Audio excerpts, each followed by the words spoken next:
Good morning and welcome to Open the Book. My name is Sue. Now last week you had a story about Joseph the dreamer, and it ended up with Joseph being put in prison.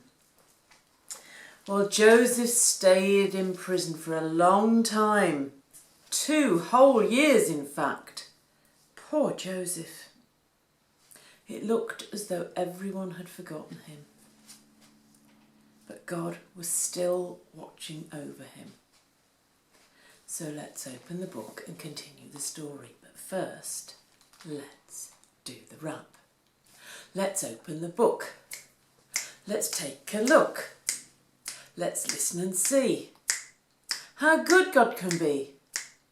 Oh, let's take a look. Let's open the book. Let's open the book. Let's take a look. Let's listen and see how good God can be.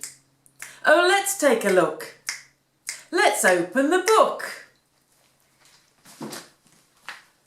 Joseph the prisoner. One morning, one of the other prisoners said, "I had a dream last night, a strange dream. I dreamed I saw a grapevine with 3 branches. Suddenly, bunches of grapes burst out of those branches, so I squeezed them into a cup and gave it to the king to drink. I wonder what it means." Joseph listened to the dream. God listened too.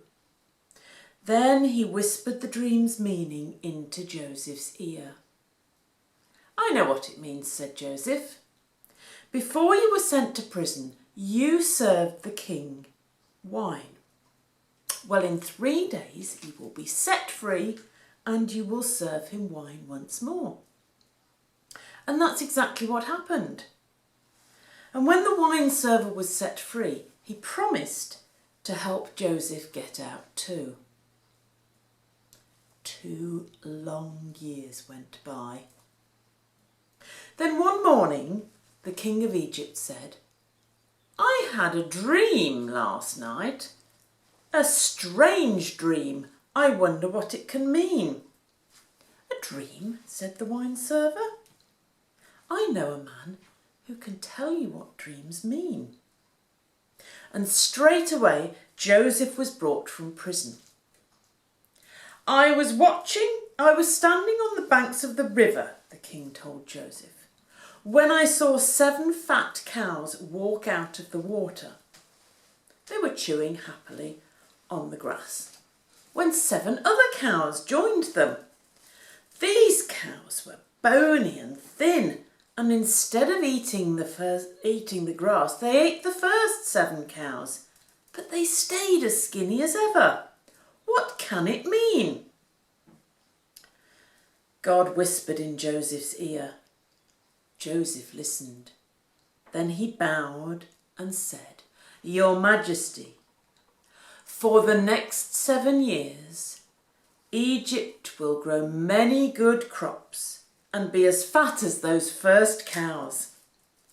But after that, for another 7 years, hardly any food will grow. So, unless you want your people to look like those skinny cows, you must store up food in the good years and use it wisely later." The king was so impressed with Joseph's answer that he not only let him stay out of prison, he put him in charge of storing and saving and serving out Egypt's food. 7 good years were followed by 7 bad. And after the king, Joseph became the most important man in Egypt. It was like a dream come true. One day, there was a knock at Joseph's door, and when he answered it, his 11 brothers were standing there. They bowed before him, they kissed his feet, and they begged, "Kind sir, we have come to Egypt all the way from the land of Canaan. We have no food, we are starving. May we please buy some from you?" Joseph said nothing. He just stared at his brothers. He knew who they were, but they did not recognise him. "All right," said Joseph in his sternest voice. "I will sell you food," and he ordered his servants to load his brothers' animals. But that wasn't all he told them to do. "Take one of my silver cups," he said, "and hide it in the sack of food tied to the youngest lad's donkey." Joseph had a plan. He wanted to see if his brothers had changed. When Joseph's brothers reached the edge of the city, his servants stopped them and searched through their sacks. And what did they find? The silver cup, of course. "We don't know how it got there," the brothers exclaimed to Joseph.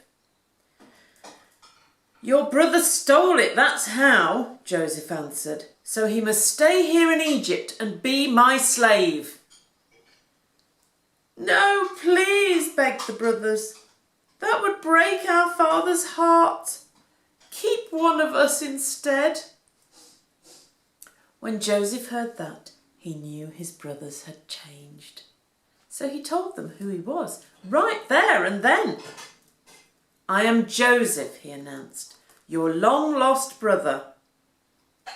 This did not make the brothers feel any better. They were so frightened, in fact, that they could hardly speak. "Don't be afraid," said Joseph. "I forgive you. You meant to hurt me, but God used what you did to save us all from this terrible famine. Now go, fetch my father and the rest of our family to come and live in Egypt with me." The brothers looked up. The brothers grinned. The brothers cheered. And after a lot of hugging and helloing and handshaking, they set off to Canaan to tell Jacob the good news. And Joseph? Joseph just sat back on his throne and smiled and thanked God for making his dreams come true.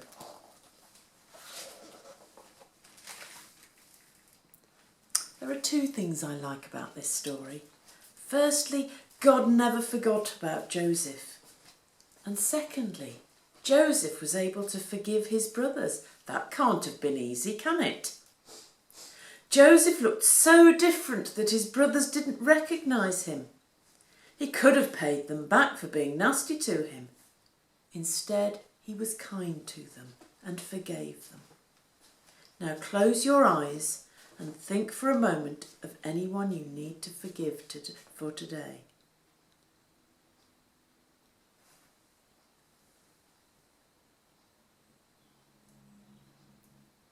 Now I'm going to say a prayer, and if you want to make it your prayer, say Amen at the end. Dear God, thank you that you didn't forget about Joseph. Thank you for helping him to forgive his brothers. Please help us to be forgiving too. Amen. Goodbye.